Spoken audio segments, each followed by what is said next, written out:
He's one of the most vivid characters we associate with Christmas Eve. Ebenezer Scrooge, the cold-hearted miser who learns the true spirit of the season in A Christmas Carol by Charles Dickens, published 170 years ago this week.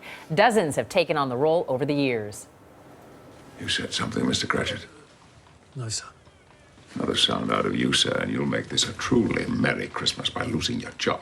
You keep Christmas in your way and let me keep it in mine. Keep it, but you don't keep it. Let me leave it alone, then. If they'd rather die, then they'd better do it and decrease the surplus population.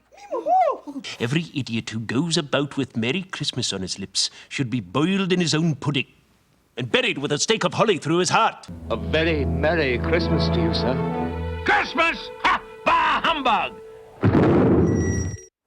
And now, with a look at some Hollywood's best and worst Scrooges, is Matt Singer, an editor at the movie website thedissolve.com. Matt, good morning. Good morning. Bah humbug to both of you. Before we start judging them all, why is this character so beloved? Well, we should probably say, first of all, the story is now in the public domain, and it can be made over and over again without paying a dime to anybody. And if there's something Hollywood loves more than a great story, it's a great, cheap story. So that plays a role. But I do think it is a great story, and the message is so timeless and universal. You don't have to love Christmas to love A Christmas Carol. You can take a lot out of it. Anyone can enjoy it. There's something to it for everyone. I think we've all got a little Scrooge inside all of us. As a film critic, I know I certainly do. So you can relate to it no matter who you are. So we asked you to come up with a list of the best. And I think number one on the list is actually what a lot of people think of as the first, at least 1951's A Christmas Carol, Alistair Sim. Yeah, well, it's always key with any Scrooge, that transformation, right, from miser to giver. And I think he really did that better than just about anybody else. He's so flat and emotionless at the start of the movie. He's almost like dead inside, and the rest of his body's just kind of waiting to catch up with him. He's not curmudgeonly like a lot of Scrooges we know. And then when he's so joyous, it almost comes out of him like he can't control himself. It just explodes out of him in this way that's just so wonderful to watch. Another classic was in 1984. This was the TV movie version that actually aired here on CBS, and that was George C. Scott. Yes, a good rule of thumb with Scrooges is like the grumpier the guy, the better the Scrooge. And George C. Scott, he was one of the all-time great grumps of the movies. He just played so many wonderfully miserable characters. So of course,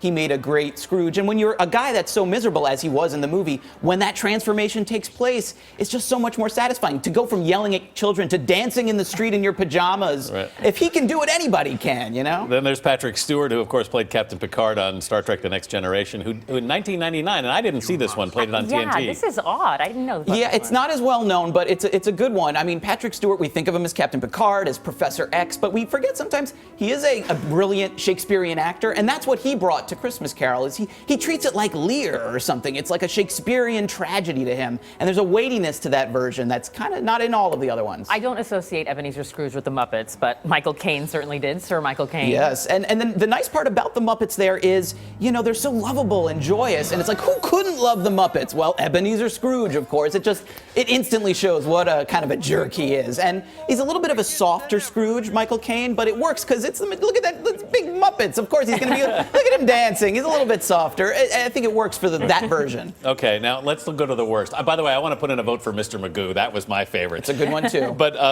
who do you think are the worst Scrooges we've had? Sitcom stars over the years have not fared well in A Christmas Carol. Henry Winkler did a version while he was still on Happy Days under old man makeup. There he is, looking very convincingly old. Not really. That casting director should be fired. Yes, and it was an American Christmas Carol. And then Kelsey Grammer also did one, an all-singing version, which was not very good. So, it's been made so many times, and there are such great versions, but a couple of them are not so great. I know, as well. I didn't like it CGI with Jim Carrey either, but I know a lot of other people did. So Matt Singer, thank you so much for joining us this morning.